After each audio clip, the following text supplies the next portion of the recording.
அஸ்ஸலாமு அலைக்கும். இன்னைக்கு நம்ம ஓத போகிற சூரத்துல் ஃபாத்திஹா ஓதலாமா? பிஸ்மில்லாஹிர் ரஹ்மானிர் ரஹீம். அல்ஹம்துலில்லாஹி ரப்பில் ஆலமீன். அர்-ரஹ்மானிர் ரஹீம். மாலிகி யௌமித்தீன். إياك نعبد وإياك نستعين.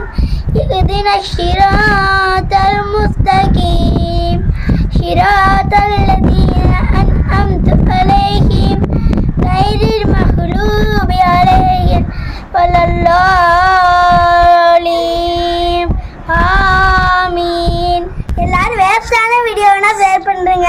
இந்த வீடியோ ஷேர் பண்ணா உங்களுக்கு சொர்க்கத்துல யூஸ் ஆகும்.